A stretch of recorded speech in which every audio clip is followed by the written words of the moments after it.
Welcome to Bible Reader Companion. We are continuing our studies in the book of Hebrews, chapters 9 through 11 this week. And today we're going to take our study from Hebrews chapter 10, beginning in verse 19, and going down through verse 25, a passage that is familiar to many. Beginning in verse 19, New King James Version.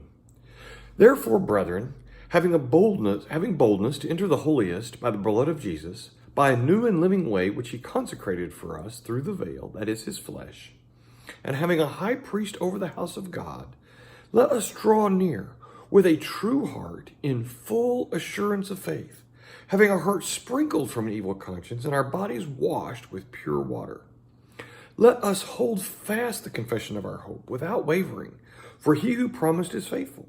And let us consider one another in order to stir up love and good works, not forsaking the assembling of ourselves together, as is the manner of some, but exhorting one another, and so much the more as you see the day approaching. We often emphasize verse 25 as an instruction by God that we have a responsibility to assemble with one another. And I don't deny that at all. But sometimes I think we miss the power of what's said before that. And that is what he's trying to deal with in these people. Remember, these are people who were struggling in their faith. These are people who were on the verge of giving up.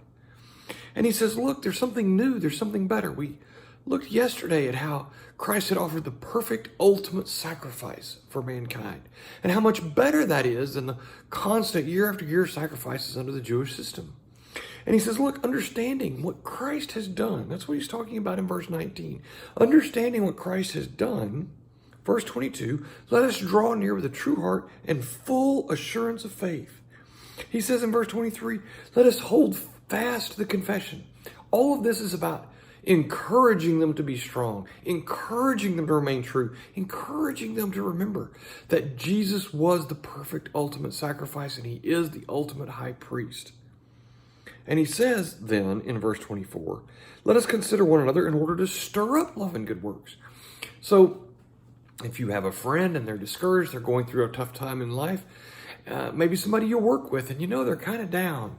You ever go on, pat them on the back and say, hey, everything's going to be all right. We understand that you're going through a tough time, but we're here for you. We want to support you. It's what a lot of support groups are about for various things. And so he's saying here, consider one another. Think about one another. You've got brethren who are struggling. Help them. And then he says in verse 25, one of the ways that you do that is you don't forsake the assembling of yourselves together. Say, hey, I love you. I can't see you this week. I'm busy. I've got other things that are more important. I've got my golf game. I've got my kid's soccer game. But man, I think this Christianity thing is really important and I really want to support you in it. But I've got all these other things that are so much more important. Imagine in that day and age, these people are on the verge of giving up. How much it would mean to them to come together and say, you know what, there are others. They're facing this same thing. They're facing the same struggles. They're facing the same persecution, but they're here. Think about that in the context of this year. Everything that we've gone through, everything that our nation has endured, when you walk into that church building and you see your fellow Christians, how much does that lift us up?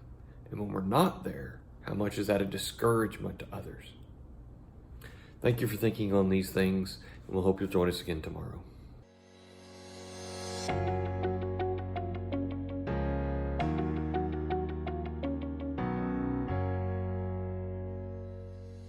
Thank you for taking the time to watch this video. Subscribe to our YouTube channel and follow us on Facebook for more content like this.